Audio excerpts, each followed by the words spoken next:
Jeeva cinema பார்வையாளர்களுக்கு வணக்கம். இன்றைய நேர்காணலில் இசை ஆர்வலர், சமூக செயற்பாட்டாளர் ஆலங்குடி வெள்ளச்சாமி அவர்கள். வணக்கம். வணக்கம். வாலி அவர்களை பற்றி ஒரு விமர்சனம் உண்டு. கண்ணதாசன் மீது இல்லாத விமர்சனம், வைரமுத்து அவர்கள் மீது இல்லாத விமர்சனம், யுகபாரதி, ஸ்நேகன் போன்ற இப்போ உள்ள பாடகர்கள் மீது, பாடலாசிரியர்கள் மீது இல்லாத விமர்சனம் வாலிக்கு உண்டு. வாலி ஆபாசமா எழுதுறாரு. அவருடைய பாடல்கள் ரொம்ப வயது முதிர்ந்ததாக இருந்தாலும் எம்ஜிஆர் காலத்திலிருந்து இன்னைக்கு வரையும் ஆபாச பாடல்களையும் உருவாக்குனதுல வாலியோட பங்கு அதிகங்கிற ஒரு விமர்சனம் இருக்கு. இதை நீங்க எப்படி பாக்குறீங்க? இல்ல உண்டு. நீங்க சினிமாவுக்காக ஒரு சில இடங்கள்ல சமரசம் பண்ணிக்க வேண்டிய தேவை இருக்கு. எல்லாரும் பண்ணிக்க மாட்டாங்க, ஒரு சில பேர் பண்ணிக்குவாங்க. அதை பொறுத்த வரைக்கும் எனக்கு என்னைய கேட்டா 1-2 பாடல்கள் தவிர்த்து வாலி எழுதுனது ஒன்றும் பெருசா ஆபாசம் இல்லைன்னு தான் நான் நினைக்கிறேன். எல்லாம் சக்கரவள்ளி கிழங்கு பாட்டை சொல்லுவாங்க. என்ன சமஞ்சதுன்னு சொல்றது கெட்ட வார்த்தைன்னு எனக்கு இப்போ வரைக்கும் தெரியல. சொல்லும்போது அதான் சொல்லுவாங்க, சக்கரவள்ளி கிழங்கு சமஞ்சது எப்படி அப்படின்னு. அது ஒரு கெட்ட வார்த்தையான. இன்னும் சொல்ல போனா அவர் எழுதலைன்ட்டாரு, வேற வழியே இல்லை. அப்படியா? ஏன் அப்படியெல்லாம் உண்மையை சொல்ல போனா அந்த வரி அவர் எழுதலையா? ஒரு கவிஞர் அப்படி எழுத மாட்டாங்க, எந்த கவிஞரும் எழுத மாட்டாங்க. நீங்க அது குற்றச்சாட்டு இருக்குல்ல. இந்து படம் தானே? இந்து படத்துல ஆமா, இந்து படம். அது பவித்ரன் எழுதுனது, டம்மி வார்த்தைகளை பவித்ரன் போட்டது. பொறுப்பு தலையில, வாலி தலையில விழுந்திருக்கு. நீங்க எழுத வராதுங்க ஒரு கவிஞனுக்கு. எப்படி நீங்க எழுதிடுவீங்களா? இப்போ உங்களால இப்ப நீங்க ஒரு ஊடகவியலாளர், நீங்க திறந்தாலும் உங்களால பேசிட முடியுமா? ஜீவாவால பேச முடியுமான்னு கேட்கிறேன். கண்டிப்பா முடியாது. முடியாது இல்ல. ஜீவாவால எப்படி திறந்தாழ்ந்து பேச முடியாதோ அதே மாதிரி வாலியாலையும் திறந்தாழ்ந்து எழுத முடியாது. ஆனா என்ன சிக்கல் அப்படின்னா, யாரோ சொன்னதுக்காக தான் அந்த பொறுப்பை போட்டுக்கிறாங்க, வேற வழியே கிடையாது. அப்போ அந்த பாடல்கள் அவர் எழுதலன்னு சொல்லிட்டார். ஓ, அவர் எழுதல, அந்த வரியை அவர் எழுதல, வேற வழியும் இல்லை அப்படிங்கிறதான் யதார்த்தம். அது 2-3 வரியை மட்டும் இயக்குனர் எழுதிட்டாரு பவித்ரன். ஆமாமா, பவித்ரன் எழுதுவார் அந்த மாதிரி. என்ன சொன்னா போட்டுக்க வேண்டியதானே. ஆனா இப்படி ஒரு வரி சேர்த்துக்கோங்கண்ணே ஆமா, அப்படின்னு. அவ்வளவுதான். 2 வரி போட்டு ரைட்டு, மீதி நான் எழுதியிருக்கேன், சரிப்பா எழுதிட்டு போறேன் அப்படின்ட்டு போக வேண்டியது. இன்னும் சொல்ல போனா பல பாடல்கள் யாரும் எழுதாமலே பேர் போட்டுக்கிட்டதெல்லாம் அவங்க சொல்லிக்கிறாங்க சினிமாவுக்குள்ள. அப்படியா? ஆமாமா, அதெல்லாம் நடக்குது. ரைட்டு, இப்ப என்னப்ப அப்படின்ட்டு ஆர் உதயகுமார் பாட்டு எழுதி கொத்து கொத்தா கொடுத்துருக்காரு. அதே கொத்து கொத்தா கொடுத்த பாட்டை பார்த்துட்டு அதுக்கு பிறகு வாலி தான் சரி பண்ணலாம் அப்படின்ட்டு வாலியை சரி பண்ண சொல்லியிருக்காங்க. நான் சரி பண்ணி தரேன், எனக்கு 2 சம்பளம் தெரியான்னு கேட்டிருக்காரு. அப்படின்னு சரி பண்ணி கொடுத்துருக்காரு. வாலி என்ன அப்படின்னா, என்ன உனக்கு வேணும்? இந்த பாட்டில் இருக்கணுமா? இருந்துக்கிறேன். இந்த பாட்டில் இருக்கணுமா? இருந்துக்கிறேன். சரி, இந்த கலர் பாட்டில் இருந்துக்கிறேன். சரி, இவ்வளோ பெரிய அண்டாவில் இருக்கணுமா? இருந்துக்கிறேன் அப்படின்ட்டு போனவர். அதுதான் வாலிக்கான இடம். இப்போ இந்த வானத்தை போல மனம் படிச்சாலும் ஆர் உதயகுமார் வரி தான். ஆமா, வரின்னு சொல்றாங்க, நம்புவோம். அப்படியா? நந்தவனத்தெல்லாம் அவர் தான் எழுதுனதா சொல்றேன். ஆர் உதயகுமாரே சொல்றாரு, நான் நிறைய பாடல்கள் எழுதியிருக்காரு. அவர் படங்கள்ல அவர் பாடல்கள் எழுதியிருக்காரு, நம்ம அது மறுக்கிறதுக்கு இல்லை. வாலி இப்படி ஒன்றையும் சொல்லியிருக்காரு. அதனால ஒன்றும் இல்லை, நீங்க 2 வரியை மாத்துறதுனால இல்லை 4 வரியை சரி பண்றதுனால அது வாலியுடைய பாடல் ஆயிராது. அதனால ஆர் உதயகுமார் பாட்டுன்னு நம்ம நம்பிக்குவோம். அதனால ஒன்றும் இல்லை. என்ன வந்துட்டு போகுது, நல்லா இருந்தா கேட்டு போறோம், அவ்வளவுதானே. இல்ல, நீங்க இந்த பாடலை சொல்றீங்க, சக்கரவள்ளி கிழங்கு சமஞ்சது, இப்படி ஒரு தரம் தாழ்ந்த வரியா வாலி எழுதல, ஆனா அப்படி ஒரு வந்துருச்சு அப்படின்னாரு. ஆனா அந்த படத்தின் பிற பாடல்களுமே ரொம்ப ஆபாசமா தானே இருக்கும். இந்த இந்து படத்துல ஆமா, நீங்க அது ஒரு சில விஷயங்கள் நம்ம ஒத்துத்தான் ஆகணும். அப்படி ஒரு பாடல்கள் வேண்டாமோங்கிற சர்ச்சையும் இருக்கு. ஏன் அப்படி எழுதணும்? இல்லைன்னா மக்கள் கேட்க மாட்டாங்களா என்ன? ஆனா எப்பவுமே நீங்க சரியான பாடல்களுக்கு காலம் கடந்த அந்த ஆயுள் இருக்கு.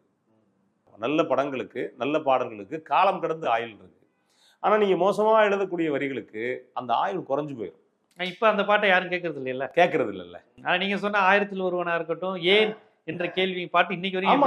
ஏன் என்ற கேள்வி நீங்க அது யாரு கேட்ட, அது இவன் கேட்ட கேள்விங்க. அது நீங்க சாக்ரட்டிஸ் கேட்ட கேள்வி. அந்த கேள்வியை முதல் வரியா தூக்கி வைக்கிறப்ப இன்னைக்கு நிக்குது இல்ல. பகுத்தறிவு பிறந்ததெல்லாம் இது எங்க யாரு சொன்னது? பெரியார் சொன்னது. கேள்விகள் கேட்பதனாலே உரிமைகளை பெறுவதெல்லாம் உணர்ச்சிகள் உள்ளதனாலே அப்படிங்கிறார். அப்ப இந்த வரிதான் அவங்களுக்கு டெப்தா நிக்குது. அப்போ ஒரு கவிஞனுக்கு என்ன இன்னொன்னு என்ன சிக்கல் அப்படின்னா, கவிதைக்கும் பாடலுக்கும் ஏகப்பட்ட வேறுபாடு இருக்கு. கவிதை அப்படிங்கிறது நான் சுதந்திரமானவன் அப்படிங்கிறது நிரூபிக்கிறது. எனக்கு எந்தவித கட்டுப்பாடும் கிடையாது. கவிதை, ஆமா, என் மனதுல என்ன தோணுதோ அதை என்னால எழுதிட முடியும். ஆனா அது சுகப்பிரசவம், இது கவிதை. ஆனா பாடல் அப்படி கிடையாது. சிசேரியன் தான். ஆமா, இது அபாஷன் ஆகும், சிசேரியன் ஆகும், என்ன வேணாலும் நடக்கும். என்னன்னா வியாபாரம். அது ஆமா, வியாபாரம். யார் அபாஷன் பண்றானே தெரியாது, யார் அதை சிசேரியன் பண்றான்னு தெரியாது. தயாரிப்பாளர் சிசேரியன், டைரக்டர் கொண்டுருவான். ஆமா ஆமா, ஹீரோஸ் எனக்கு அந்த மாதிரி பாடுங்க. ஆமா ஆமா, அந்த குடும்பம் யோசிச்சு பாருங்களேன். ஒரு ஹீரோவுக்கு பாட்டு எழுதுறத விட ஒரு கவிஞனுக்கு மிகப்பெரிய சங்கடம் வேற ஒண்ணுமே கிடையாது. ஆனா வாலி அதை சிறப்பா பண்ணிருக்காரு. யாழில எல்லாரும் எம்ஜிஆரும் பாராட்டி இல்ல, பண்ணிருக்காரு, ரஜினி இல்ல கண்ணதாசன் பண்ணிருக்காரு, வைரமுத்தும் பண்ணிருக்காரு, வாலியும் பண்ணிருக்காரு. கண்ணதாசன் எம்ஜிஆர் பாராட்டி வந்திருக்கு நிறைய. நல்லா எம்ஜிஆர் பாராட்டி வந்திருக்கு, ரஜினியை பாராட்டி வந்திருக்கு.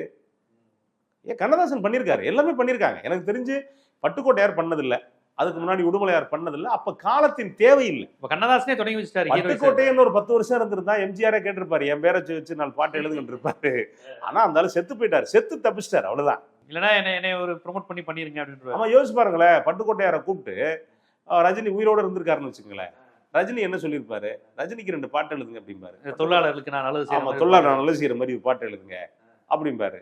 நடந்து வரேன், நடந்து வர்றேன், நான் கருப்பு, என் ஸ்டைலு, அவங்க பாட்டு எழுதுங்க. பட்டுக்கூட நினைச்சிருப்பாரு, என் கால குடும்பம் உசுரோட இருக்கேன் அப்படின்னு நினைச்சிருப்பாரு இல்லையா? அப்ப என்னன்னா அவர் இறந்து போயிட்டாரு. மற்றபடி நீங்க அது கவிஞர்களுக்குள்ள என்ன சொல்றாங்க அப்படின்னா, சரி இருக்கட்டும்னு நினைக்கிறாங்க. ஏன்னா ஒரு படம் ஓடுறதுக்கு ஒரு படம், ஏன்னா முதல் போட்டு படம் எடுக்கிறாங்க பெரிய கதாநாயகனை வச்சு. அப்படி எடுக்கிறப்ப சரி அந்த கதாநாயகனை அந்த பிம்பத்தை உயர்த்துறதுனால அந்த படம் ஓடுது அப்படிங்கிறப்ப அது பல தொழிலாளர்களுக்கு வாய்ப்பா இருக்கு. அப்ப அதனால அந்த வரி சொல்றதுல ஒன்றும் தப்பு இல்லை அப்படின்னு கவிஞர்களுக்குள்ள ஒரு சின்ன சமரசம் பண்ணிக்கிறாங்க எல்லா கவிஞர்களும். அது தப்பு இல்லைங்கிறதா கவிஞர்கள் பாக்குறாங்க. ஆனா அது என்ன ஆகுது அப்படின்னா, அது வேற ஒரு இடத்துக்கு கொண்டு போய் நிப்பாட்டிடுது. என்ன அப்படின்னா, அவன் என்ன பண்றான், அதை தொழுகை பாடலாவே போட்டுறான். அந்த அந்த அந்த சங்கம், என்ன சங்கம், அவங்க சங்கம் இருக்க ரசிகர் மன்றம், அவன் தொழுகை பாடலாவே போட்டுறான்.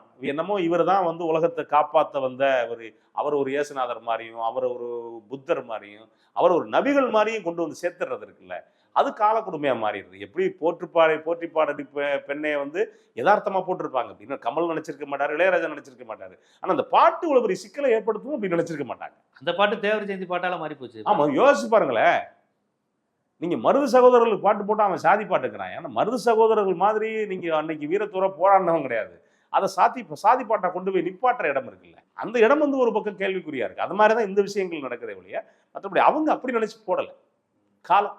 ஆனால் வாலியுடைய பாடல்கள் மட்டும்தான் அதிகமா அப்படி சொல்றாங்க. ஏன்னா அந்த உரிமை குரல்ல அந்த பாட்டு உண்டு இல்ல, விழியே இல்ல, அது அற்புதமான பாட்டு. மாங்கா திருடி திங்கிற பெண்ணே மாசம் எத்தனை, அந்த பாட்டெல்லாம் பார்க்கும்போது எம்ஜிஆரை பற்றி நினைக்கிறவங்க என்னடா வாத்தியார் இப்படி இல்லாம நடிச்சிருக்காரு அப்படிங்கிற ஒரு உணர்வு வருது. எம்ஜிஆர் காலத்தில் பிறக்காத பலர் பார்ப்பாங்கல்ல, எம்ஜிஆரா இன்னும் இவ்வளவு நெருக்கமா நடிச்சிருக்கிறாரு, வரிகள்லாம் இவ்வளவு மோசமா இருக்கு, லதா இப்படி நடிச்சிருக்கிறாங்கன்னு வருது. பாடல் வரிகளும் வாலி வந்து மோசமான வரிகளா தான் இருக்கு, ரொம்ப ஆபாசமா இருக்கு. எம்ஜிஆருக்கு என்ன சிக்கல்னா, 70களுக்கு பிறகு எம்ஜிஆர் தன்னைத்தானே கேள்வி கேட்க ஆரம்பிச்சிட்டாரு.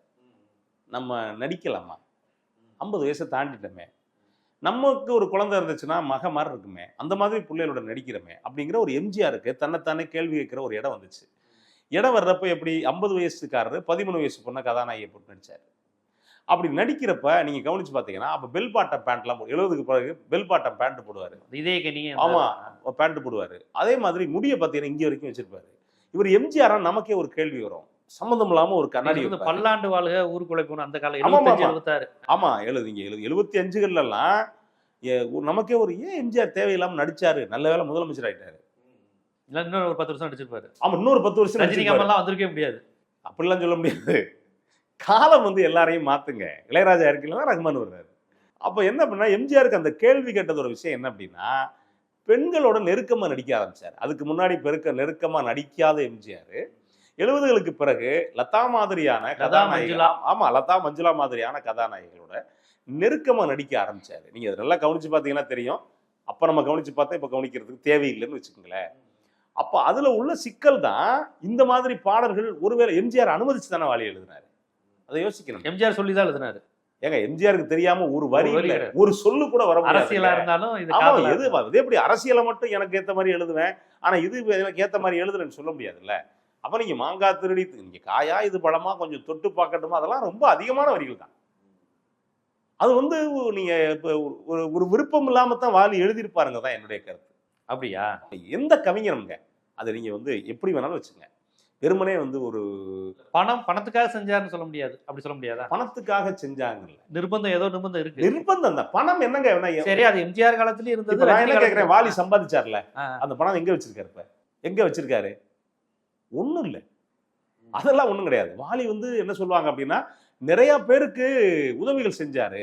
அவர் பணத்துக்காக அப்படின்னு சொல்றோம்ல, இந்த வாதத்தை நான் எப்பவுமே ஏற்கிறது இல்லை. பணத்துக்காக மட்டும் ஒரு கவிஞன் எழுத மாட்டான், தன்னை தக்க வச்சுக்க வேண்டிய தேவையும் இருக்கு. ஒரு கவிஞனை வந்து நீங்க மறுத்துட்டான், அந்த நீங்க ஒரு கதாநாயகனோ ஒரு இயக்குனரை மறுத்துட்டா அவங்க அடுத்து எத்தனை வருஷம் தொடராம இருப்பாங்கங்கிற சிக்கல் இருக்கு. தன்னை தக்க வச்சுக்க வேண்டிய தேவையும் ஒரு கவிஞனுக்கு இருக்கு. அப்படித்தான் இன்னைக்கு வாலி வந்து எழுதுறதுக்கு ஒத்துருது. இல்லைன்னா அவ்வளவு சீக்கிரம், அதுவும் எம்ஜிஆர்லாம் முடியாதுன்னு வாலி சொல்லிடுறது. அதுவும் அந்த உச்சகட்டமா எம்ஜிஆர் தன்னை ஆடி தீர்த்த காலகட்டம் 70களுங்கிறது. தனக்கு நிகர் யாருமே இல்லைன்னு எம்ஜிஆர் எல்லாத்துலயும் கோல வச்சின காலகட்டத்துல எம்ஜிஆர்ட்ட முடியாதுன்னு வாலி சொல்லியிருந்தா என்ன நினைச்சிருப்பாரு? வாலியுடைய சினிமா பாட்டுகள் இருந்து அதோட முடிஞ்சிருக்கும். 70க்கு பிறகு வாலி என்ன ஆனார் அப்படிங்கிற இப்படி ஒரு நம்ம தலைப்பை மாத்தி தான் பண்ணியிருக்கோம். அப்ப என்ன அப்படின்னா, தன்னை தக்க வச்சுக்கிறதுக்காக ஒரு சமரசத்தை வாலி பண்ண வேண்டி இருந்திருக்கும்.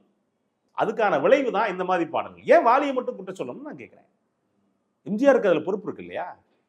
லதாவை நம்ம சொல்ல முடியாது, எம்ஜிஆருக்கு அதுல பொறுப்பு இருக்கு. அப்ப எம்ஜிஆர் திட்டமிட்டு நீங்க எழுதுங்கன்னு எப்படி அதே வெளியே கதை எழுதுச்சு அதே இடத்துலதான் இந்த பாட்டு வருது. அப்ப ஒருத்தர் மேல மற்றும் இது குற்றம் சாட்டுறது அப்படிங்கிறது அது வந்து ஏற்புடையது இல்லைன்னு தான் நான் பாக்குறேன். அப்படிதான் ஒரு கூட்டு பொறுப்பு இருக்கு. எந்த தயாரிப்பாளர், எந்த கவிஞன் பார்த்து ரசிச்சு கைத்தட்ட ரசிகர்கள் எல்லாருக்கும் ஒண்ணு இல்லைங்க. எந்த கவிஞனுங்க அப்படி எழுத மாட்டான். எழுதுறது அவனுக்கு மனசு வராது. ஏதோ ஒரு இடத்துல தன்னை சமரசம் பண்ணிக்கிட்டு மனசு வருந்தித்தான் அந்த கவிஞன் எழுதுவான். இதுல எம்ஜிஆர், ரஜினிக்கெல்லாம் பெரிய ரோல் உண்டு தன்னை பற்றி எழுதுங்கன்னு சொல்றது. அதுல என்ன உங்களுக்கு சந்தேகம்? அதாவது அண்ணாமலையில கூட சொன்னாரு, ஏங்க விஜய்க்கே ரோல் உண்டு. இல்ல வைரமுத்து அண்ணாமலையில குஷ்புன்னு எழுதியிருப்பாரு, குஷ்புன்னு சொல்ற மாதிரி எழுதிருப்பாரு. ரஜினி வந்து அப்ப என் பேர் வராதான்னு கேட்டாராம். ஆமா, அதுவே அவர் எழுதல. யார் அவர் எழுதல? எங்க அவர் எழுத வராங்க, யோசிச்சு பாருங்க. கொண்டையில் தாளம்பு, நெஞ்சிலே வாழப்போ, கூடையில் வைரமுத்து எழுதலையா? அது ஏங்க இப்படி ஒரு கொச்சையான வார்த்தை முதல், கூடையில் என்ன குஷ்புன்னு எப்படிங்க அவர் எழுதுவாரு? ஒரு கவிஞனுக்கு எழுத முடியுமாங்க? அப்ப அது எப்படி, என்ன, யார் எழுதுனது? நீங்க பஞ்சு மரத்தை கால் முளைச்சு நடந்து வந்தது போலன்னா அதுக்குள்ள வரி வரும். அதுக்குள்ள ஒரு அழகியல் இருக்கும். அதுக்குள்ள நீங்க ஒரு காட்சி படிமம் இருக்கும். நீங்க கூடையில் என்ன குஷ்புன்னதுல என்ன இருக்கு? அதுக்கு எதுக்கு ஒரு கவிஞன்? அதுக்கு எதுக்கு ஒரு கவிஞன்? வேற வழி இல்ல. அப்ப இது நெருக்கடி தான். கவிஞர்களுக்கு கொடுக்கக்கூடிய நெருக்கடி இருக்குல்ல, அதேன்னா வியாபாரத்துக்காக அவங்க கொடுக்கக்கூடிய நெருக்கடி, அந்த நெருக்கடி இவங்க மேல பழி விழுகுது. பழியை ஏத்துக்க வேண்டியது யார் ஏத்துக்கணும் அப்படின்னா, ஒரு இசையமைப்பாளரோ இல்ல ஒரு நடிகரோ தான் ஏத்துக்கணும். அவங்க தான் அதுக்கு பொறுப்பாகிறாங்க. ஆனா கவிஞர் மேல பழியை போடுறதுல எந்த வகையிலையும் நியாயம் இல்லை. நீ ஒரு வைரமுத்து எழுதலன்னா இன்னொரு இடத்துல இன்னொருத்தர் எழுத போறாரு, மீதி வரையும் அப்படித்தான் எழுதியிருப்பாரு. எப்படி பாரு, குஷ்பு மாதிரி வேற வேற பூவெல்லாம் போட்டு அது போட்டு முடிச்சிருப்பாரு. அதுக்கு இது பரவாயில்லன்னு நான் நினைக்கிறேன். வாலி எழுதுனா இன்னொருத்தர் இல்லைன்னா பண்ணுவாங்கன்னா யாராவது அசிஸ்டண்ட்டை வச்சு நம்ம அனிருத் எழுதுற மாதிரி டப்பா கிப்பாலாம் போட்டு முடிச்சிருவாங்க. அதுக்கு வாலி கொஞ்சம் மறைமுகமாவது எழுதியிருக்காரேப்பா அப்படின்னு நம்ம கொஞ்சம் சந்தோஷப்படணும். அதுதான் யதார்த்தம். கண்டிப்பா வாலிக்கு ஏற்பட்ட நெருக்கடி, வாலி போன்றவர்கள் தமிழ் சமூகத்திற்கு, தமிழ் திரையுலகத்திற்கு என்னெல்லாம் செஞ்சிருக்கிறாங்க, கருத்தியல் ரீதியா, அழகியல் ரீதியா எவ்வளவு விஷயங்களை அவங்க வந்து ரசிக்க வச்சிருக்காங்க, உணர வச்சிருக்கிறாங்க, தொடர்ந்து வாழ்ந்து கொண்டே இருக்கிறாங்க வரிகள் மூலமா. அதே சமயம் அவர்கள் மீதான விமர்சனங்களுக்கு யாரெல்லாம் பொறுப்பு, அவங்க மட்டுமா, இதை நம்ம எப்படி புரிஞ்சுக்கணும் அப்படிங்கிறத ஒரு திரை இசை ஆர்வலரா, ஆய்வாளரா ரொம்ப விரிவாகவே நம்ம மக்களுக்கு எடுத்து வச்சுங்க. நன்றி.